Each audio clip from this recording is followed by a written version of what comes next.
by offering my condolences to everyone who lost a family member in the fire incident in the firework manufacturing unit yesterday. Virudhunagar தீ விபத்தில் மறைந்த குடும்பங்களைச் சேர்ந்தவர்களுக்கு எனது ஆழ்ந்த இரங்கலை முதலில் தெரிவித்துக் கொண்டு நான் எனது பேச்சை துவங்குகிறேன். The Constitution defines India as a union of states. It says India, that is Bharat, is a union of states. இந்திய அரசியலமைப்பு சாசனம் இந்தியாவில் உள்ள மாநிலங்களை மாநிலங்களின் கூட்டமைப்பாக வரையறை செய்திருக்கிறது. Implicit in this statement is the idea that all states, no matter how big or small, deserve respect and deserve to sit at the same table. மாநிலங்கள் எவ்வளவு சிறியதாக இருந்தாலும் பெரியதாக இருந்தாலும் அனைத்து மாநிலங்களும் ஒரே மாதிரியான மரியாதையையும் உரிமையையும் பெற்றிருக்கின்றன. அவர்கள் சமமான அளவில் ஒரே மேஜையில் அமர்ந்து பேசக்கூடிய செல்வாக்கையும் பெற்றிருக்கிறார்கள். Each state has its tradition, has its history, has its language. Each state wants to build a future for itself, wants to have its own imagination. ஒவ்வொரு மாநிலமும் ஒவ்வொரு கலாச்சாரமும் ஒவ்வொரு மொழியும் தனது வருங்காலத்திற்கான கனவுகளை தாங்களே நிர்மாணித்துக் கொள்ள வேண்டும். அதற்கான உரிமை அவர்களுக்கு உள்ளது. And our constitution accepts this. The people who designed the constitution understood that there are many traditions, many languages, many histories and many imaginations in India. அரசியல் சாசனம் இந்த உரிமைகளை உறுதி செய்கிறது. நமது நாட்டில் அரசியல் சாசனத்தை எழுதிய மகத்தான தலைவர்கள் இந்த மண்ணில் பல்வேறு தொன்மையான கலாச்சாரங்களும் பண்பாடும் பாரம்பரியமும் மொழிகளும் இணைந்திருக்கிறது என்பதை புரிந்து கொண்டிருக்கிறார்கள். One such civilization is the Tamil civilization. அப்படிப்பட்ட ஒரு கனவுதான் நாகரிகத்தை நிர்ணயிக்கிறது, தீர்மானிக்கிறது. This is not a new civilization. This is one of the oldest civilizations in the world. Tamil நாகரிகம் என்பது ஒரு புதிய நாகரிகம் கிடையாது. இது உலகின் மிக மிக தொன்மையான நாகரிகங்களில் ஒன்று. It has its own language and its proud history. இதற்கென்று மிக தொன்மையான மிக பழமையான மிக செம்மையான மொழி உள்ளது. இதற்கென்று மிகவும் வரலாற்று பழமை வாய்ந்த நாகரிகம் உள்ளது. And now the BJP has a new concept of India. இப்பொழுது பாரதிய ஜனதா கட்சி இந்தியாவை பற்றிய ஒரு புதிய திட்டத்தை கொண்டிருக்கிறது. They openly state that there is one idea, one nation, one language, one history. அவர்கள் பாரதிய ஜனதா கட்சியினர் ஒரு தேசம், ஒரு மொழி, ஒரு வரலாறு, ஒரு சித்தாந்தம் என்று இப்பொழுது வெளிப்படையாகவே பேசுகிறார்கள். If there is only one history in India, then what about the history of the Tamil people? இப்போ இந்தியாவில் ஒரே ஒரு வரலாறு தான் இருக்கும் என்றால் தமிழ் மொழியின் வரலாறு எங்கிருக்கிறது அதில்? What about the history of the Kannada people? Karnataka மக்களின் வரலாறு எங்கிருக்கிறது அதில்? What about the history of the Maharashtrian people? Maharashtra மக்களின் வரலாறுக்கு எங்கே இடம் இருக்கிறது? What about the history of the Manipuri people? Manipur மக்களின் வரலாற்றுக்கு எங்கே இடம் இருக்கிறது? They want that all these histories should be subservient to their idea of history. Bharatiya Janata கட்சி இந்தியாவில் உள்ள அனைத்து மாநிலங்களின் வரலாற்றும் தங்களுக்கு அடிபணிய வேண்டும், தங்கள் சித்தாந்தத்திற்கு கீழ் சிதைக்கப்பட வேண்டும் என்று விரும்புகிறார்கள். They want all Indian languages to be subservient to their idea of the Indian language. அனைத்து மாநிலங்களின் சிறப்பு வாய்ந்த மொழிகளும் தங்களது நோக்கத்திற்கு கீழே அடிமைப்படுத்த வேண்டும் என்று பாரதிய ஜனதா கட்சி நம்புகிறது. This is a clash of two visions of India. This is a clash of two different visions of India. இது இந்தியாவின் இரண்டு சித்தாந்தங்களுக்கிடையே இரண்டு மதிப்பீடுகளுக்கிடையேயான போராட்டமாக உருவெடுத்துள்ளது. We say that each state should run itself. நாங்கள் ஒவ்வொரு மாநிலமும் தங்களை தாங்களே ஆண்டு கொள்ள வேண்டும், அதற்கான உரிமை அவர்களுக்கு உள்ளது என்று நம்புகிறோம்.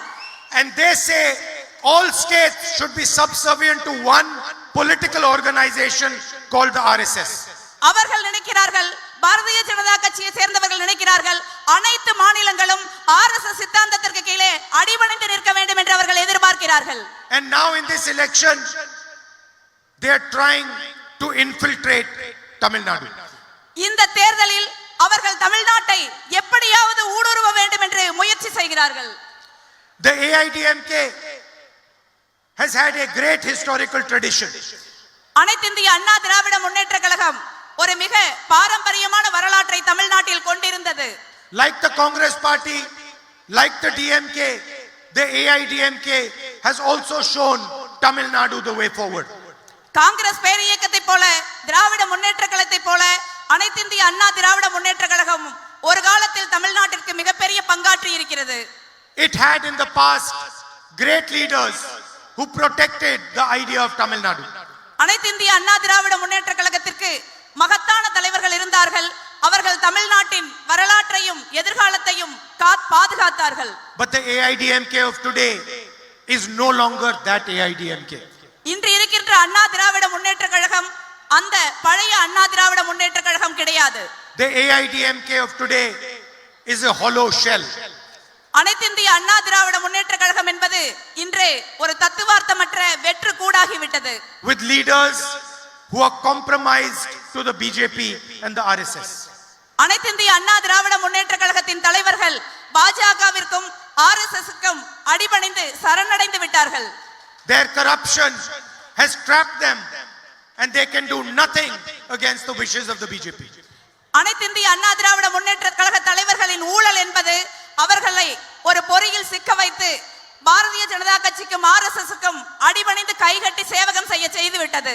And so they are being used by Narendra Modi and Amit Shah to take over the state of Tamil Nadu. அதிமுகவை பாஜகவும் RSSம் பயன்படுத்தி தமிழ்நாட்டை எதிர்காலத்தை அடைவதற்கு அவர்கள் தங்களை ஒப்புக் கொடுத்து விட்டார்கள். They cannot directly say what they want to do, so they have made a partner in the AIDMK to attack your language, your culture, your tradition, your history. அவர்களால் நேரடியாக பாரதிய ஜனதா கட்சியினரார் தமிழ்நாட்டின் மொழியையும் இனத்தையும் வரலாற்றையும் பாரம்பரியத்தையும் கலாச்சாரத்தையும் தாக்க முடியாது. அதனால் அவர்கள் அதிமுக என்ற முகமூடியை இங்கே பயன்படுத்துகிறார்கள். And this is what the election is about. இந்த தேர்தல் என்பது இதற்கு எதிரான போராட்டமாகவே தமிழ்நாட்டில் இருக்கிறது. On one side there is the Congress party, there is the DMK and our partners, there is Chief Minister Stalin ji. ஒரு பக்கம் காங்கிரஸ் பேரியக்கமும் திராவிட முன்னேற்ற கழகமும் மற்ற அனைத்து கட்சிகளும் கொண்ட இந்தியா கூட்டணி அந்த தமிழ்நாட்டின் மாண்புமிகு முதலமைச்சர் மு.க. Stalin. We are protecting the Tamil language, Tamil culture, Tamil history, Tamil tradition. நாங்கள் தமிழ்நாட்டின் மொழியையும் இனத்தையும் வரலாற்றையும் பண்பாட்டையும் பாரம்பரியத்தையும் கட்டி காக்க போராடுகிறோம். And on the other side there is the BJP AIDMK which is trying to take away Tamil Nadu's strength. இன்னொரு பக்கம் அதிமுகவும் முகமூடி அணிந்திருக்கின்ற பாஜகவும் தமிழ்நாட்டின் எதிர்காலத்தை கைப்பற்றி அதை அழிக்க வேண்டும் என்று நினைக்கிறார்கள். Just a few days ago in parliament they attacked the constitution again. சில தினங்களுக்கு முன்பு நாடாளுமன்றத்தில் அவர்கள் மீண்டும் இந்திய அரசியல் சாசனத்தின் மீது ஆபத்தான ஒரு தாக்குதலை நடத்தினார்கள். They claimed they were passing a women's bill. அவர்கள் நாங்கள் மகளிருக்கான இடஒதுக்கீட்டு மசோதாவை நிறைவேற்ற விரும்புகிறோம் என்று சொன்னார்கள். But hidden behind the women's bill was an attempt to change the electoral map of our country. ஆனால் உண்மையில் அவர்கள் நாடாளுமன்றத்தில் தாக்கல் செய்த மசோதா என்னவென்றால் தொகுதிகளை மறுவரையறை செய்து இந்தியாவின் தேர்தல் வரைபடத்தை மாற்றி அமைப்பதற்கான ஒரு சதித்திட்டம். They were trying to change the number of seats each state gets. அவர்கள் ஒவ்வொரு மாநிலத்திற்கும் உள்ள நாடாளுமன்ற சட்டமன்ற தொகுதிகளை மாற்றி அமைக்க முயற்சி செய்தார்கள். They were trying to reduce the representation of South India, of Northeast India and of smaller states. Bharatiya Janata கட்சி தமிழ்நாடு உட்பட தென் மாநிலங்கள், வடகிழக்கு மாநிலங்கள் மற்றும் சிறிய மாநிலங்களின் அரசியல் ரீதியான பிரதிநிதித்துவத்தை குறைத்து நம்மளை அழித்தொழிக்க வேண்டும் என்று முயற்சி செய்தார்கள். They were attacking the idea of the union of states. அப்படி செய்வதன் மூலமாக அவர்கள் மாநிலங்களின் கூட்டமைப்பு என்ற மிகப்பெரிய தத்துவத்தை அடித்து நொறுக்க முயற்சி செய்தார்கள். And that is why we defeated their bill in parliament and did not let it pass. அதனால்தான் நாங்கள் இந்தியா கூட்டணியை சேர்ந்தவர்கள் நாடாளுமன்றத்தில் அந்த சட்டத்தை முறியடித்து ஒரு மகத்தான தோல்வியை நரேந்திர மோடிக்கும் பாஜகவுக்கும் பரிசளித்தோம். And any attempt at weakening the constitution or at weakening the representation of any of our people will meet the same fate.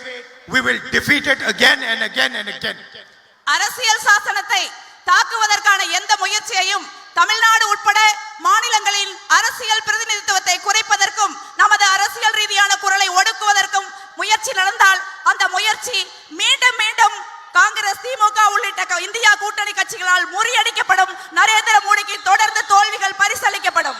If they want to pass a women's bill, there is a women's bill that was passed in 2023. அவர்கள் உண்மையிலேயே மகளிர் இடஒதுக்கீட்டு மசோதாவை நிறைவேற்ற வேண்டும் என்று விரும்பினால் அந்த மசோதா ஏற்கனவே 2023ஆம் ஆண்டு நிறைவேற்றப்பட்டு விட்டது நாடாளுமன்றத்தில். That bill clearly states that 1/3 of seats will be given to women. அந்த மசோதா, அந்த சட்டம் மிக தெளிவாக சொல்கிறது, இப்பொழுது சட்டமன்றங்களில் நாடாளுமன்றங்களில் உள்ள இடங்களில் 1/3 இடங்கள் பெண்களுக்கு இடஒதுக்கீடு செய்யப்படும் என்று மிக தெளிவாக சொல்கிறது. That bill does not try to redraw the electoral map of India. அந்த சட்டத்தின்படி அவர்கள் தொகுதி மறுவரையறை செய்ய வேண்டிய தேவை கிடையாது. இந்தியாவின் தேர்தல் வரைபடத்தை மாற்றி அமைக்க வேண்டிய அவசியம் கிடையாது. While passing that bill, the BJP said it will be implemented in 10 years. அந்த மசோதாவை நிறைவேற்றும் பொழுது பாரதிய ஜனதா கட்சி மகளிர் இடஒதுக்கீட்டு மசோதா இன்னும் 10 ஆண்டுகளில் நிறைவேற்றப்படும் என்று சொன்னது. We insisted that it should be implemented immediately. ஆனால் நாங்கள் அந்த மகளிர் இடஒதுக்கீட்டு மசோதா நிறைவேற்றப்பட்ட பொழுது அது உடனடியாக செயல்படுத்தப்பட வேண்டும் என்று வலியுறுத்தினோம். And we repeat that same statement again. If the BJP wants a women's bill, implement the 2023 women's bill right now and the entire opposition will support you 100%. மீண்டும் நாங்கள் அதையே திரும்ப சொல்கிறோம்.